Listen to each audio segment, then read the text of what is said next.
Week 2 of the NFL season is here, and these are the top 24 running back rankings that will help you win your fantasy matchup. And we're starting with the beautiful man in Christian McCaffrey, who saw 81% of the snaps for his team Week 1, the third most of any running back. It seemed like he had a bad week, still elite usage. Now, McCaffrey only saw 11 carries and 5 targets, 16 total opportunities, which is low for him, but the Panthers only ran 53 offensive plays. Expect this number to increase and McCaffrey to see more usage. And then there's Jonathan Taylor, who last week saw an unreal 37 opportunities because the game went to overtime and he's a monster. Now, the crazy part about that is the Colts were trailing basically the whole game. It took a 17-point fourth quarter comeback and he still saw this many touches. He put up over 5 yards per carry, 160 yards on the ground. He's clearly a top 2 option this week. And then the number 3 option this week is Saquon Barkley. And that's because Saquon saw his best usage since 2019. He led the Giants, including wide receivers, in targets with 7, routes run with 21, and touches with 24. And now he gets to face the 31st ranked Carolina Panthers run defense. Good spot for Saquon. And speaking of good matchups, Dalvin Cook gets to see the Eagles. Cook is my number 4 ranked running back this week, and a lot of that has to do with the fact that the Eagles were top 5 in yards allowed and could not tackle DeAndre Swift last week. And the other side of this is that Dalvin Cook saw 20 carries and 3 targets last week. An elite role. No matter how good Madison is, he cannot take touches away from Dalvin Cook. And my running back 5 this week is Leonard Fournette. Leonard Fournette played 76% of the snaps Week 1, and he actually saw 90% of the snaps until the fourth quarter. This is his backfield. Now, if we include the Week 1 performance and date back to last year, Leonard Fournette is a top 16 running back in 12 of his last 13 games. Now, for Week 2, I like Fournette. I like his ability to go over 100 total yards with his receiving work, but I actually have him under 69.5 rushing yards this week. I have him around 57 rushing yards. And you can take this under as well. It's linked in the description, and when you do that, you get access to my weekly rankings and projections for the entire season, which comes with a $20 Amazon gift card. Go ahead and check it out down below. Next up is Joe Mixon, who's my running back 6. He saw an elite 34 opportunities in the overtime game Week 1. Now, this was definitely skewed since the Bengals ran 100 offensive plays, but it's nice to know that Mixon ran a route on 85% of Burrow's dropbacks. He is a full 3 down back. And for what it's worth, he saw all 4 red zone touches. Now, my running back 7 might surprise you, but it's Daryl Henderson, who's a top 10 back this week. He was second amongst all running backs in Week 1 with an 82% snap share for the Rams. Elite. And he ran a route on 78% of Matt Stafford's dropbacks, which led to a very good 5 targets. And now the Rams are 10.5-point favorites this week with a 29-point team total, which sets up perfect for a starting running back in Henderson. Now let me explain why Derrick Henry's all the way down at running back 8. He saw just 1 out of the 8 third down snaps for the Titans last week. Now, yes, he still saw 20-plus rushing attempts, but here's the concern. The Titans are 10-point underdogs this week, which likely means less rushing attempts for Henry, and if he's not on the field on third downs, less snaps overall. And oh yeah, the Bills gave up the least rushing yards Week 1 amongst any team. Now, my running back 9 this week is Austin Eckler, who's going to play on Thursday night. And whether you're watching this before or after the game, you should be aware that Eckler only played 49% of the snaps Week 1. And his backup running backs each saw 25% of the snaps. This never happened last year. He never saw this low of a snap share. And for what it's worth, the only red zone carry of the game went to Sony Michel, not Austin Eckler. Now let's get into my number 10 running back. And that's Lions running back DeAndre Swift, who produced 175 yards Week 1. But the problem? Jamal Williams still played 33% of the snaps and saw 42% of the opportunities. And Williams led the entire NFL with 6 red zone touches to Swift just seeing 2. So Swift is still a solid play, but he lacks the major upside due to Williams taking his touches. Now let's talk about my running back 11 in Alvin Kamara. In Week 1, Kamara ran a route on just 47% of Jameis Winston's dropbacks. And this is a major concern because that's 20% lower than he averaged last year, and he relies on his targets. Less routes means less targets. And not to mention, he saw 0 red zone touches Week 1. This is something to monitor. Now, my running back 12 is Javonte Williams, who started for the first time ever in his career Week 1, and he played 59% of the snaps. Here's why this is significant. If you look back at his rookie year snap share, this is his highest snap share in a game where Melvin Gordon actually played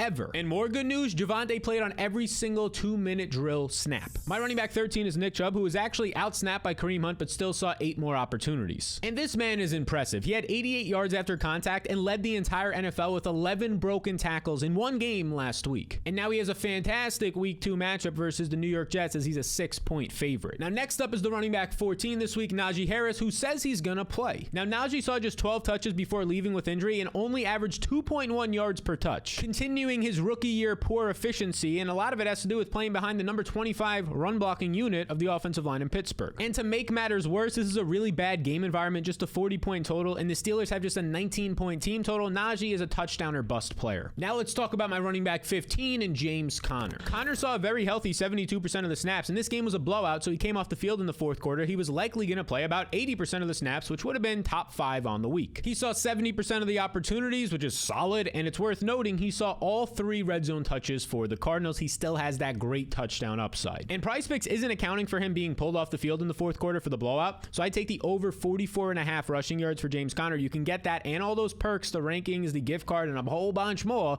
linked in the description below. Now, my running back 16 this week is Aaron Jones, who played 60 to 61% of the snaps last week. However, Jones saw just 38% of the opportunities, which was 15% less than his average last year. A.J. Dillon saw more work, but Jones was pulled off the field in the fourth quarter for a blowout. And although A.J. Dillon saw more opportunities, it was actually Aaron Jones who played more snaps like we just discussed, and Aaron Jones ran more routes. Second on the team in routes when A.J. Dillon was 7th on the team in routes. Translation, you could expect Jones to still operate as the running back 1A in week 2. And now my running back 17 is Cordle Patterson, who saw a career high 25 touches, as my tweet implies right here, which was an 84% opportunity share. Out of all the backs, that's 36% higher than last year. Translation, he is one of the few workhorse backs in the NFL. Go get this old man. And then make sure you're starting my running back 18 and A.J. Dillon, who we just discussed led the Packers in opportunities week 1. And yeah, it might have been a little bit fluky, but this is great usage. He also saw 2 red zone carries compared to Aaron Jones just seeing 1, and one of those led to a rushing touchdown. So although Aaron Jones is likely still the 1A, this was great that week 1 Dillon was getting this much usage. This is very, very good. Make sure you start on him. And then make sure you start my running back 19 and Josh Jacobs. Look, Jacobs was productive week 1, 57 yards on 10 attempts. He just didn't get a lot of volume because they were trailing. He saw, though, 60% of the snaps. He was the running back 1. However, he saw 0 third down snaps, which led to less targets. He only saw 1 target week 1. And if we looked at his weekly targets from last year, he saw 1 or fewer targets just 1 time all of 2021. So this is a concern. Now, although I'm concerned about his receiving game usage, I think he's going to be really solid on the ground, assuming he gets 12 to 15 carries. I take the over 57.5 rushing yards. You could do so as well with the link in the description. Now let's discuss my running back 20 and Chase Edmonds, who was a workhorse back. And it's about time. He saw 73% of the running back opportunities week 1. Raheem Mostert, the only other running back to see a touch, which is 22% more than Edmonds saw all of last year. He's a top 20 back this week. And this guy is my number 21 running back, but I'd try and sell him if you can. And that would be Antonio Gibson, who actually did score 16.5 fantasy points week 1. He was a good DFS play, but as PFF points out right here, he never played on any third down and longs or the 2-minute offense, which means his 7 targets are unlikely to continue to be repeated. Now, my running back 22 is Clyde Hilaire, and he plays on Thursday Night Football, but this is important to know. He ended up splitting the snaps through the first half with teammate Jerick McKinnon, who actually looked good out there. So he's somebody who's also a sell candidate. He's my RB22. And if you're seeing this before Thursday Night Football, I like him over 45.5 rushing yards. He averages over 60 rushing yards in games with a 50-plus point total, and this one has a 50-plus point total. Go get it, people. Link down below. My running back 23, Kareem Hunt, he saw 2 more snaps than Nick Chubb last week. He should see around 45% of the opportunities and has that good matchup versus the Jets. And my running back 24, oh yes, old man Rex Burkhead. And Rex Burkhead led the Texans backfield last week in rush attempts with 13, routes run with 27, and targets with 7. He's well ahead of the rookie Dameon Pierce right now. So there you have it, my top 24 running backs for week 2 of the NFL season. Now, if you want to see the best waiver wire ads for this week, then be sure to check out this lovely video right here. And if you're not already, double check and hit the subscribe button, you beautiful people.